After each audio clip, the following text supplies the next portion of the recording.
ہاں سوری جی ٹھیک ہے، نسیم صاحب آپ کی باری ہے.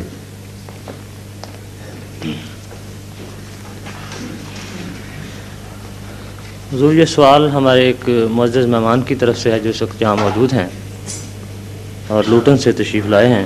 کہاں سے؟ لوٹن سے جی. اچھا. تو ان کا سوال یہ ہے کہ تمام ٹھنڈا ہے ذرا گرم کرنے کے لیے. تمام مسلمانوں کا یہ متفقہ عقیدہ ہے اور اس کی بنیاد قرآن مجید پر ہے کہ آن حضرت صلی اللہ علیہ وآلہ وسلم خاتم النبیین ہیں اور آخری نبی ہیں. اب اس کے بعد جماعت احمدیہ حضرت مرزا صاحب کو جو نبی مانتی ہے، ایک ایسا عقیدہ ہے جو کہ کسی مسلمان کے لیے تسلیم قابل قبول نہیں ہے. جی. اس کے متعلق تو میں بڑی تفصیلی روشنی بارہا ڈال چکا ہوں. پیچھے جو جلسہ ہوا تھا اس میں آخری جلسے کی تقریر ساری کی ساری اسی مضمون پر تھی نا، آخری نہیں، اس سے پہلے جمعہ کا خطبہ، اور اس کے علاوہ میری کیسٹس بھری پڑی ہیں ان مضامین پر، انگریزی میں بھی اور اردو میں بھی. تو چونکہ اب وقت تھوڑا ہے میں تفصیل سے نہیں بیان کر سکتا اس وقت. میری درخواست یہ ہے کہ اگر وہ واقعتاً معلوم کرنا چاہتے ہیں کہ ختم نبوت کے اوپر ہمارا حقیقی اور سچا ایمان ہے کہ نہیں، تو وہ تفصیل سے وہ لٹریچر بھی پڑھ سکتے ہیں، وہ کیسٹس بھی سن سکتے ہیں. اور پھر اگر کوئی شک، کوئی خیال باقی رہ جائے تو میں حاضر ہوں جواب دینے کے لیے. ایک بات میں آپ کو قطعی طور پر یقین دلاتا ہوں کہ جماعت احمدیہ کا 100% قرآن کریم کی ہر آیت پر ایمان ہے، اور یہ وہ جماعت ہے جس کا یہ عقیدہ ہے کہ ناسخ اور منسوخ کی کوئی حقیقت نہیں ہے. قرآن کریم کا ایک شوشہ، ایک ذرہ بھی منسوخ نہیں ہوا، کیونکہ جس وقت بھی آپ نسخ منسوخ مان جائیں گے، کچھ آیتیں مٹانے والی آ جائیں گی، کچھ مٹنے والی بن جائیں گی، اور قرآن کریم جو فرماتا ہے لا ریب فیہ، اس میں ریب داخل ہو جائے گا. اس لیے اگر نعوذ باللہ من ذالک جماعت احمدیہ قرآن کی کسی آیت پر ایمان نہیں لاتی تھی تو پھر نسخ منسوخ کے عقیدے کو تو ماننا چاہیے تھا. یہ کہہ دیتے کہ یہ منسوخ ہو گئی. ہرگز ایسی بات نہیں. ہم سچے ہیں، صادق ہیں اپنے قول میں، اپنے ایمان میں صادق ہیں. آن حضرت صلی اللہ علیہ وآلہ وسلم کو خاتم النبیین مانتے ہیں، ہر اس معنی میں مانتے ہیں جس معنی میں صلحائے امت اور عرب استعمال سے لفظ خاتم کے معنی ثابت ہیں. آج اگر عرب علماء بعض مجھ سے بات کرتے ہیں تو یہ کہتے ہیں کہ ہم عربی دان، ہم عرب میں پیدا ہونے والے، تم ہماری زبان ہمیں سکھاتے ہو. تمہارا کیا حق ہے کہ خاتم کے ایسے معنی کرو جسے ہم اعلان کر دیتے ہیں کہ جھوٹے اور غلط، سعودی عرب سے اعلان ہو جاتا ہے، مصر سے ہو جاتا ہے. تمہاری بات ہم کیوں مانیں؟ پھر تم تو پنجابی، تمہیں تو عربی بولنی بھی نہیں آتی. اس کا میں جواب یہ دیتا ہوں کہ مجھ سے میرا بحث کا کوئی حق نہیں. بالکل ٹھیک فرما رہے ہیں، لیکن محمد مصطفیٰ صلی اللہ علیہ وآلہ وسلم کا حق رہتا ہے قائم، آپ کے صحابہ کا حق رہتا ہے. اگر میں خاتم کا مضمون خود حضرت اقدس محمد مصطفیٰ صلی اللہ علیہ وآلہ وسلم کی زبان سے آپ کو دکھا دوں، پھر آپ کو زیادہ عربی آتی ہے کہ محمد رسول اللہ صلی اللہ علیہ وسلم کو عربی زیادہ آتی ہے، پھر یہ بحث اٹھے گی. ہم بیچ میں سے نکل جاتے ہیں، پھر آپ بحث کیجیے. اولین صحابہ سے اگر ثابت کر دوں کہ خاتم کا وہ مفہوم مطلب نہیں ہے جو آج کے بعض علماء عرب ہوں یا غیر عرب قرآن کی طرف منسوب کر رہے ہیں، بلکہ وہ مطلب ہے جس کو ہم مانتے ہیں، اور یہ صحابہ کا عقیدہ تھا، پھر آپ بحث کیجئے. وہ عرب صحابہ صلحائے عربی نہیں تھے، بلکہ عربی کے لحاظ سے آج کی بگڑی ہوئی عربی سے تو بہت بہتر عربی جانتے تھے. آج تو میں نے تو دیکھا جتنے عرب آتے ہیں ان کو کہا جائے فصحا بولیں تو ذرا زور لگا کے بولنی پڑتی ہے، ورنہ بگڑی ہوئی عربیاں بول رہے ہیں، پہچانی بھی نہیں جاتی عربی. تو محمد رسول اللہ صلی اللہ علیہ وسلم اور آپ کے زمانے کی عربی ہر مسلمان کو تسلیم ہے، بہتر تھی، افصح تھی، ابلغ تھی اور سچی تھی. یعنی وہ لوگ سچے تھے جو عربی بولتے تھے. اب سنیے، آن حضرت صلی اللہ علیہ وآلہ وسلم نے حضرت علی رضی اللہ تعالیٰ عنہ کو مخاطب کر کے فرمایا، انا خاتم النبیین و انت خاتم الاولیاء. یہ لفظ آگے پیچھے ہو سکتے ہیں مگر قطعی طور پر یہ لفظ موجود ہے. فرمایا کہ میں خاتم النبیین ہوں یا علی، اور تو خاتم الاولیاء ہے. اور یہی حدیث دوسرے لفظوں میں خاتم الاصفیاء کے معنوں میں کے لفظوں کے ساتھ استعمال ہوئی. اور یہ حدیث شیعہ فرقوں کی کتب میں بھی موجود اور سنی فرقوں کی کتب میں بھی موجود. اسی لیے حضرت علی رضی اللہ تعالیٰ عنہ کو خاتم الاولیاء کا لقب دیا جاتا ہے. آپ نے اپنے خاتم النبیین کے ساتھ جوڑ کر بیان فرمایا ہے. میں یہ پوچھتا ہوں, ان صاحب سے پوچھیے آپ جنہوں نے سوال کیا, کہ کیا اس بات پر آمادہ ہیں کہ یہاں جو معنی خاتم کا آپ ایک حصے میں کرتے ہیں دوسرے میں بھی وہ تسلیم کر لیں؟ اگر وہ آمادہ ہو جائیں تو بحث ختم ہو جاتی ہے. پھر آپ ان سے پوچھئے کہ بتائیے خاتم الاولیاء کا کیا مطلب ہے.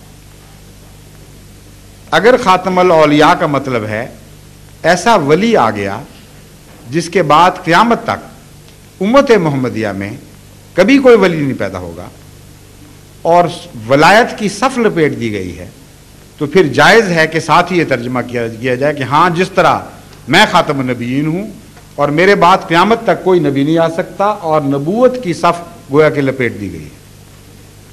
کیا یہ جائز ہے؟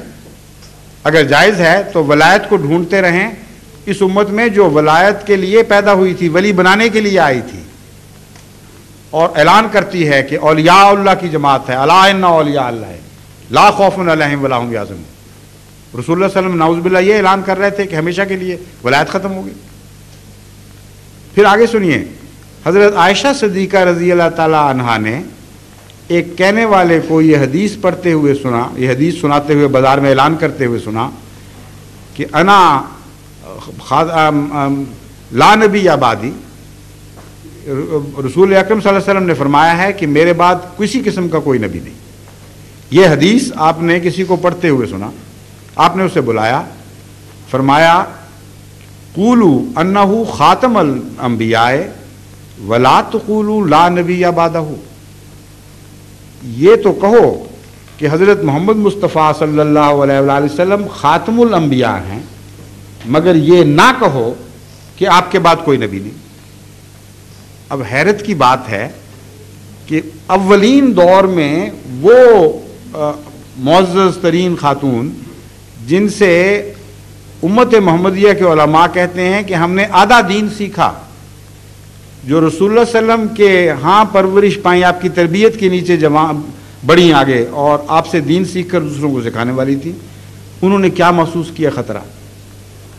کوئی فرق محسوس کیا؟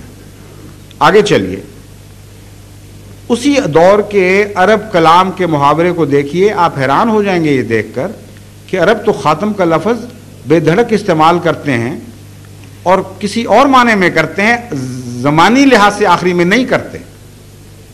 چنانچہ کہتے ہیں متنبی خاتم الشعراء تھا, کہتے ہیں بو علی سینا خاتم الاطباء تھا, اور کوئی خاتم الحکماء بن گیا, کوئی اطباء بن گیا, کوئی خاتم الاولیاء ہو گیا. خاتم کا لفظ تو پھیلا پڑا ہے عرب استعمال میں. کیا یہ مطلب ہے کہ بو علی سینا کے بعد کبھی کوئی طبیب پیدا نہیں ہوگا؟ کیا یہ مطلب ہے کہ متنبی کے بعد کوئی شاعر پیدا نہیں ہوگا؟ اگر تقویٰ سے کام لینا ہے, سمجھنے کی کوشش کرنی ہے, تو تلاش تو کریں کیا مطلب ہے. مطلب یہ ہے کہ جب کوئی کسی کو یہ کمپلیمنٹ دینا چاہے, یہ اعلان کرنا چاہے کہ میں تجھ سے افضل کسی کو نہیں سمجھتا, تجھ سے بالا کسی کو نہیں سمجھتا, تو آخری لفظ ہے اس میں, لاسٹ ورڈ ہے, تو اس وقت عرب خاتم کا لفظ استعمال کرتا ہے. انسان کے استعمال میں تو غلطی ہو سکتی ہے, متنبی کے بعد بھی اس سے بہتر آ سکتے تھے, لیکن متنبی کو خاتم کہنے والے نے, متنبی کو خاتم کہنے والے نے انہی معنوں میں خاتم کہا کہ میرے نزدیک 13 مقام شعراء میں سب سے افضل ہے, اور بو علی سینا کو اطباء میں خاتم کہنے والے نے یہی مراد لی کہ اس کا مقام سب سے افضل ہے.